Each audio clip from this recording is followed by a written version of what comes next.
Good morning students, I welcome you all to unit 4, that's imagery of your ECP syllabus. सबसे पहले तो जानना है कि हम यहाँ कैरेक्टरिस्टिक्स पढ़ेंगे मेंटल इमेजेस के, ठीक है, मेंटल इमेजेस के कैरेक्टरिस्टिक्स पढ़ेंगे।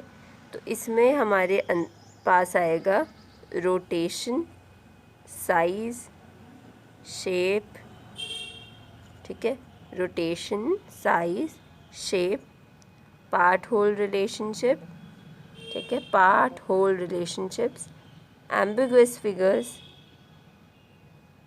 इन्फरेंस।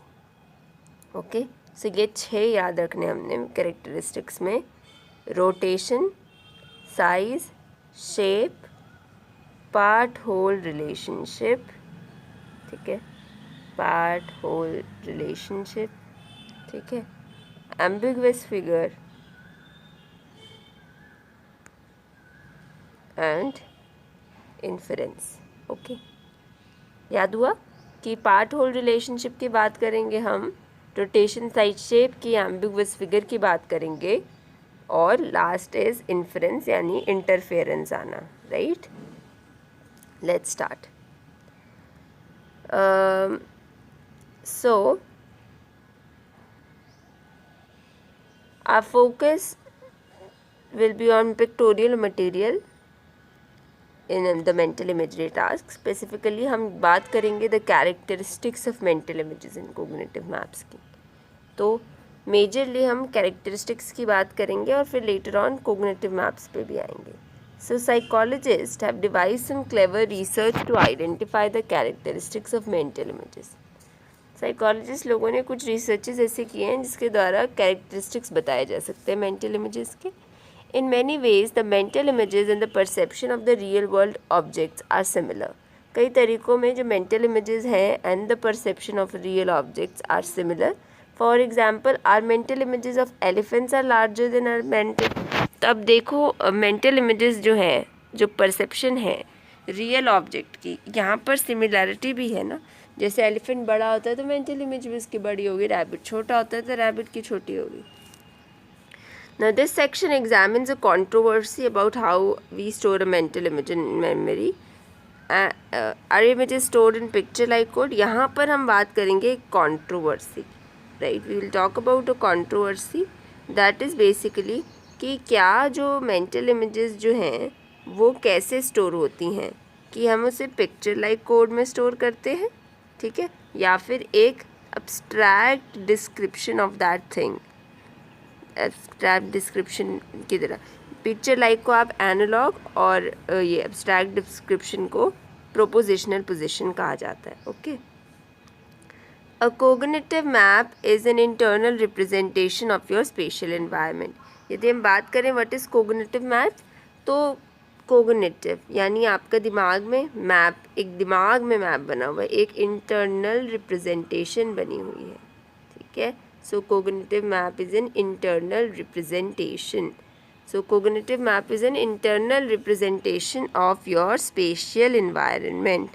तो बाहर का जो वर्ल्ड है, स्पेशल एनवायरनमेंट है, उसका दिमाग में एक इंटरनल रिप्रेजेंटेशन बनी हुई है। So cognitive map is a spatial environment का internal representation, right.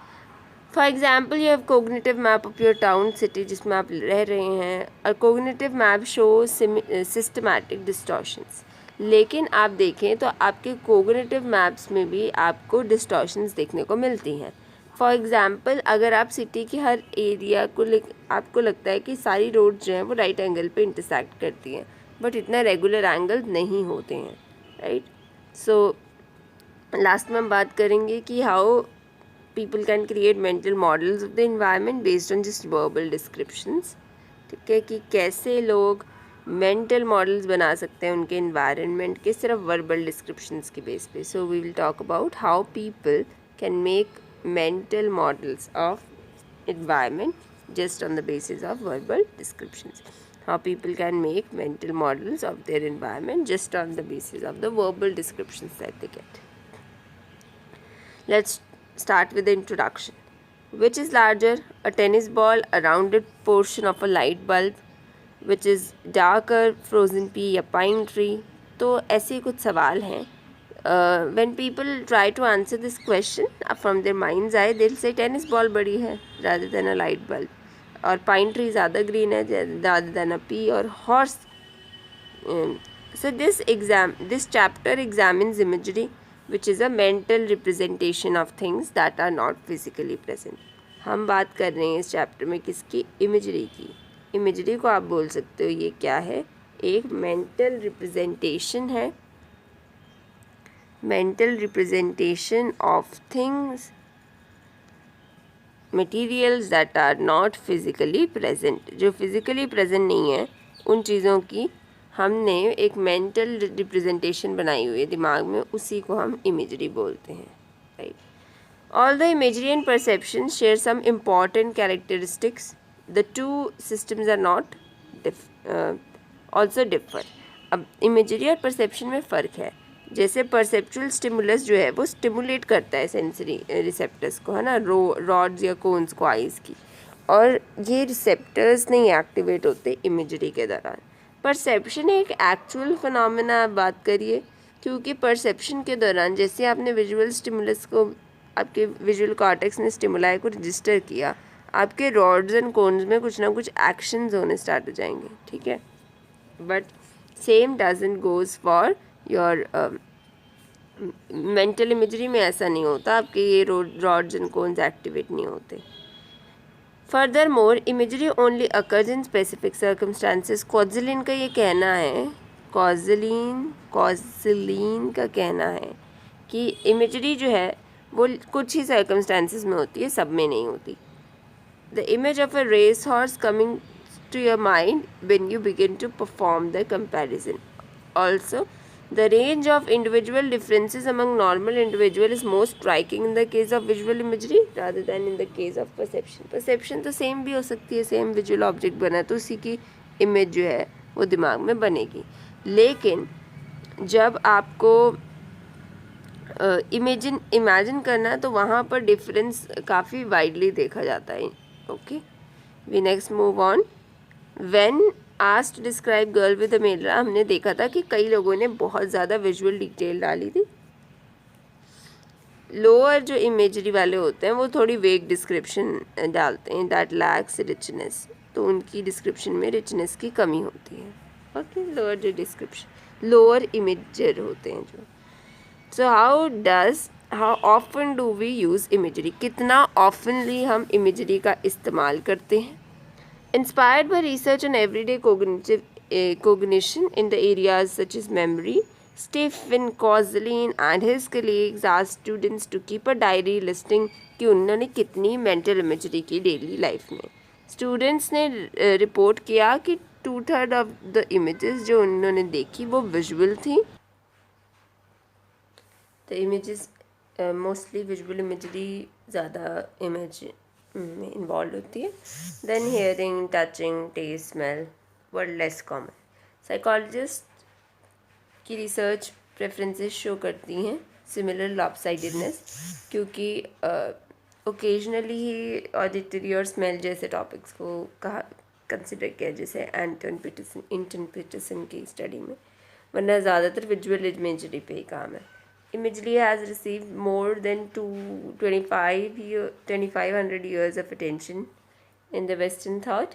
Even the first psychologists considered imagery to be important. Like Wundt हैं, उनके followers ने भी kind of self-report का use किया that provided an introspection that trained subjects provided about imagery. So Wundt and his followers carefully analyzed the self-reports provided an introspection that trained subjects provided about imagery.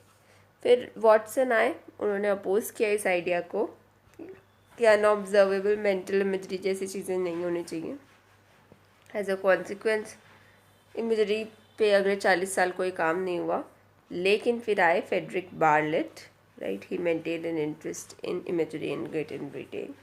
And फिर पियाजे भी हैं, उन्होंने भी कुछ aspects पे काम किया, डेवलपमेंटल एस्पेक्ट्स पे इमेजरी के यूरोप में.